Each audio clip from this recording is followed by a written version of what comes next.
साथियों नमस्कार। जैसा कि आपको पता चल गया है कि उत्तराखंड में प्राथमिक शिक्षक की भर्ती के आवेदन खत्म हो चुके हैं। धीरे धीरे प्रत्यावेदन की लिस्ट जो है जारी होना शुरू हो चुकी है।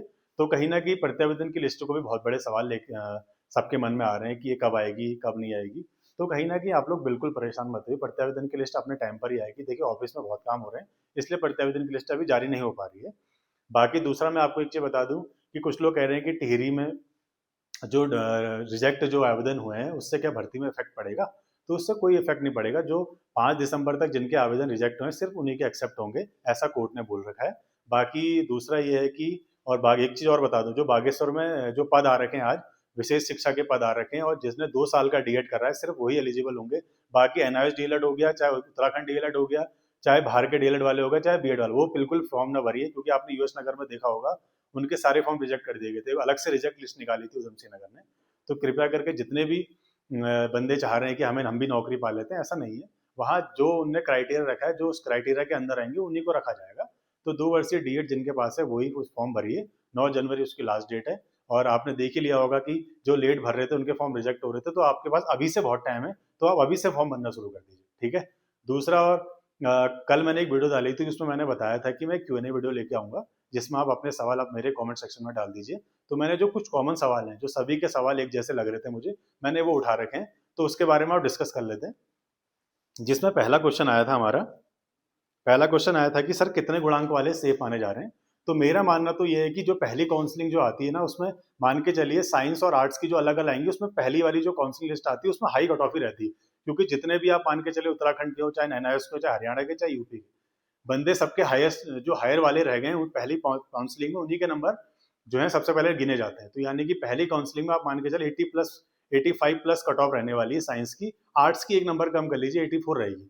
ठीक है, इतना इतना मेरा ये अंदाजा है। इसमें ये नहीं है कि मैंने जो कह दिया वही सत्य है, मेरा ये अंदाजा है, मेरा अनुमान है, क्योंकि मैंने भी 2 भर्तियां देख ली हैं, तो उस हिसाब से मैं आपको बता रहा हूँ। ठीक है। बाकी उसके बाद जो काउंसलिंग जो दूसरी होगी तीसरी होगी, या दो दो एक एक नंबर आप कम कर लीजिए, उससे थोड़ा अंदाजा आएगा। बाकी कैटेगरी वाइज भी आप एक एक दो दो तीन तीन नंबर कम कर सकते हैं, ठीक है। बाकी दूसरा जो प्रश्न आया था कि प्रत्यावेदन लिस्ट अब कब तक आएगी, तो जैसा कि मैंने आपको थोड़ी देर पहले बताया कि प्रत्यावेदन लिस्ट के बारे में अभी कुछ नहीं कहा जा सकता। जैसे कह रहे थे बीच में कि 17 तारीख को आदेश चले गए हैं, तो अब धीरे धीरे प्रत्यावेदन लिस्ट आ जाएगी। तो आज तो मुश्किल लग रहा है, कल भी नहीं आई, तो कहीं ना कहीं 20 जैसे कहा कल सैटरडे हो जाता है, अभी संडे मंडे तक ही आने का पॉसिबल है, ठीक है। और तीसरा जो प्रश्न था कि कुछ लोग कह रहे थे सर कैरेक्टर सर्टिफिकेट भी मांग रहे हैं क्या, और अगर मांग रहे हैं तो हमें कहाँ से बनवाना है। तो किसी भी चीज को लेकर आप परेशान मत होइए, अपने डॉक्यूमेंट्स पूरे करिए। कैरेक्टर सर्टिफिकेट अगर मांग रहे हैं, आपको ऐसा लग रहा है, तो आप रखिए अपने पास, ठीक है। और तो कैरेक्टर सर्टिफिकेट उन्हीं से लीजिए जो गेजेटेड ऑफिसर है, और जहां से आपने लास्ट यूनिवर्सिटी या डिग्री से जहां से भी आपने पढ़ा हो, आप वहीं से कैरेक्टर सर्टिफिकेट बनाइए। जैसे मैंने लास्ट डाइट से पढ़ा था, तो मैंने वहां से अपना कैरेक्टर सर्टिफिकेट बनाया था, ठीक है। तीसरा जो सवाल है, क्या 2 या 3 जगह से हम काउंसलिंग कर सकते हैं। काउंसलिंग आप तभी कर सकते हैं जब आपको, अगर जैसे आपने काउंसलिंग कराई, आपने फिर वहां से आपको काउंसलिंग लेटर मिल जाता है, उसके बाद क्या कहते हैं आपको, जब स्कूल अगर आपको मिल गया है, तो आप दोबारा काउंसलिंग नहीं करा सकते। बाकी कई जगह ऐसा सुनने में आ रहा था कि वो लोग बोल रहे थे कि हम लोग काउंसलिंग अगर आपने करा दी है, तो हम आपसे पूछेंगे इस बारे में कि काउंसलिंग आपने कराई है, दूसरी जगह कहीं और काउंसलिंग तो नहीं कराई है, या ऐसा कुछ। बाकी आयोग क्या करता है इस बारे में, वो देखने वाली बात होगी, ठीक है। ये मेरा मानना है, ऐसा हो सकता है। अगला है, टिहरी से जिनका फॉर्म रिजेक्ट हुआ है उनका क्या होगा। टिहरी से जिनका फॉर्म रिजेक्ट हुआ है, कईयों के ये चीज सवाल आ रहे थे, सर वो तो हमारा घर में आ गया है, उसमें रेड पेन चढ़ी हुई है, वो लेटर सहित पूरा घर में आ गया है। तो इसके बारे में देखिए मैं कुछ नहीं बता सकता, वो आयोग ही डिसाइड करेगा। वो अपनी वेबसाइट में डाल देगा कि इन इन लोगों का ऐसा ऐसा करना है, या तो वापस बुला लेंगे, या उनके पास एक लिस्ट होगी कि 5 दिसंबर से पहले इतने इतने लोग आए थे, वो ऑटोमेटिकली उनको एक्सेप्ट कर लेंगे, या आपके पास फोन आ जाएगा, जो भी होगा वो आयोग ही बताएगा, ठीक है। छठा सवाल है, यूपी डीएलएड से जुड़े कुछ मुख्य प्रश्न ये आ रहे थे कि सर हम लोगों के जो फादर हैं उनकी, वो है तो उत्तराखंड के, लेकिन उनकी वो जॉब के कारण बाहर रह रहे थे, तो उस वजह से हमने डीएलएड भी और पढ़ाई भी बाहर से करी। तो उन लोगों को कोई प्रॉब्लम नहीं आने वाली, क्योंकि उनका मूल तो यहीं का ही है ना। वो पढ़ाई के, वो अपने जॉब के जरिए, अपने फादर की जो जॉब थी उसके जरिए वो लोग वहां गए, तो उसमें क्या उनका क्या दोष है, ठीक है। उनका मूल तो उत्तराखंड का ही है। बाकी और दूसरा सवाल ये आ रहा था कि हमने, एक महिला का कैसा कहना था, सर मैं यूपी की रहने वाली हूँ, मेरी शादी उत्तराखंड में हुई है, तो मैं क्या एलिजिबल होंगी। हाँ आप भी एलिजिबल होंगे, लेकिन आपके जो प्रमाण पत्र हैं वो पूरे अपने हस्बैंड के अकॉर्डिंग होनी चाहिए, चाहे वो आधार हो, चाहे मैरिज सर्टिफिकेट हो। एक एफिडेविट आपको बनाना पड़ेगा कि मैं यहाँ से यहाँ शादी करके आया हूँ, अब मैं उत्तराखंड के निवासी हूँ, मेरा स्थायी निवास ये है, मेरे हस्बैंड का नाम ये है। इस प्रकार से आपको पूरा बनाना पड़ेगा फॉर्मेट, ताकि एक कंफर्मेशन उन्हें मिल जाए कि हाँ अब आप भी उत्तराखंड की निवासी हैं। अगला 7वां प्रश्न आया था, काउंसलिंग के समय कौन कौन से कागज ले जाने पड़ेंगे। काउंसलिंग के समय आपको अपने सारे डॉक्यूमेंट्स ले जाने पड़ेंगे। इस बारे में मैंने कल भी एक डिटेल में वीडियो बना रखी है, जिसमें मैंने आपको काउंसलिंग की लिस्ट में सब कुछ दिखाया हुआ है कि आपको क्या क्या कागज ले जाने हैं, तो उस वीडियो को देख लीजिएगा। अगला प्रश्न है कि साइंस वर्ग की कट ऑफ क्या रहेगी। तो साइंस वर्ग की मैंने आपको पहले बता दिया 85 प्लस रहने वाली है। ठीक है, हमारे टाइम पे तो मान के चलिए मेरा 83 गुणांक था, मेरे सेकंड काउंसलिंग में नाम आया था अल्मोड़ा में। फिर उसके बाद जब हम लोग नैनीताल में आए तो मेरा उस टाइम पे यहाँ भी सेकंड काउंसलिंग में नाम आया। तो आप कंफर्म करके चलिए, जब 2 भर्तियों में ऐसा हुआ है हमारे साथ, तो कहीं ना कहीं आप ये मान के चलिए कि कट ऑफ जो हाई रहने वाली।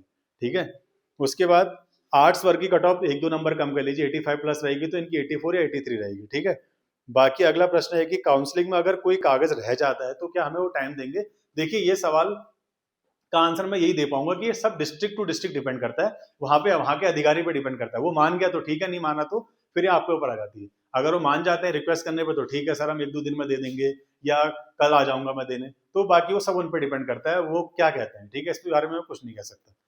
ठीक है, और एक प्रश्न महिला का आ रहा था कि सर जैसे हम लोग मेडिकली अनफिट हैं और हमारी काउंसलिंग की डेट आ गया और उस टाइम हम नहीं जा पा रहे हैं, तो क्या हमारे जगह दूसरा कोई बंदा जा सकता है। तो ऐसा अलाउड नहीं है, क्योंकि आपके साइन होते हैं, जिनके काउंसलिंग में नाम आता है तो उसके प्रॉपर साइन वाइन सब कुछ होते हैं वहाँ पर। तो कोई दूसरा बंदा जाएगा, उसको कैसे वो अलाउ कर लेंगे ना।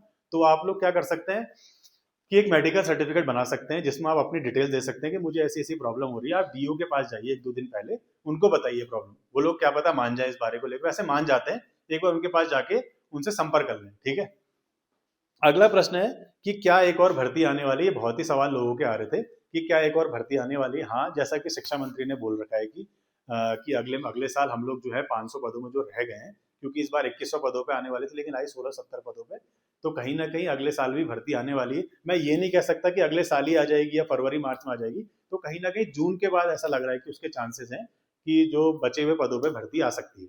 ठीक है, बाकी कईयों के एक सवाल और आ रहे थे कि सर हम सीटेट या यूटेट क्या लगा सकते हैं इस भर्ती में। देखिए, सीटेट और यूटेट दोनों ही आप लगा सकते हैं, लेकिन कौन सा फर्स्ट वाला, दोनों एलिजिबल है। सीटेट फर्स्ट भी, यूटेट फर्स्ट भी, कोई भी आप लगाइए, जिसमें आपके नंबर ज्यादा है वही लगाइएगा। ठीक है, बाकी जितने भी हमारे डाइट वाले हैं, चाहे यूपी डीएलएड वाले हों चाहे एनएस डीएलएड वाले हों, आप लोग अपना डॉक्यूमेंट तैयार कर लीजिए। जितनी चीजें हो सब कुछ अपने डॉक्यूमेंट बना के, एक 2-2 सेट बना के बिल्कुल तैयार कर लीजिए, क्योंकि धीरे धीरे प्रत्यावेदन लिस्ट आ जाने वाली है। क्या पता, देखो उधम सिंह नगर वालों को इतना टाइम मिल गया, बाई चांस आपको 2-3 दिन का ही टाइम मिले प्रत्यावेदन लिस्ट में और तुरंत ही काउंसलिंग हो जाए, तो कुछ नहीं कह सकते अभी। तो अपने डॉक्यूमेंट्स बिल्कुल तैयार रखिए, अपना चाहे एम्प्लॉयमेंट सर्टिफिकेट हो, डोमिसाइल हो, चाहे ग्रेजुएशन या किसी की मार्कशीट वगैरह डिप्लोमा हो, सब कुछ बिल्कुल तैयार करके रखिए। और तुरंत ही जब काउंसलिंग होती है आप उस टाइम वहां जाके अपनी काउंसलिंग करा लीजिए। बाकी एक चीज और मैं बता दूं आपको, जैसे आप लोग भर्ती का जैसे इंतजार कर रहे हैं, तो कहीं ना कहीं जितने भी विंटर वाले स्कूल हैं, तो वहां क्या है, वहां छुट्टी हो सकती है, क्योंकि 24 दिसंबर से जो विंटर वाले स्कूलों में छुट्टी पड़ जाती है और वो 1 फरवरी तक पड़ती है। जैसे आपको अगर जिले से नियुक्ति मिल जाती है, तो कहीं ना कहीं जब आप स्कूल में नियुक्ति लेने जाते हैं तो उस टाइम आपको नियुक्ति नहीं मिल पाई, क्योंकि जो हेडमास्टर है वो तो होगा नहीं वहाँ। तो कहीं ना कहीं आपको ज्वाइनिंग 1 फरवरी के बाद ही मिल पाएगी।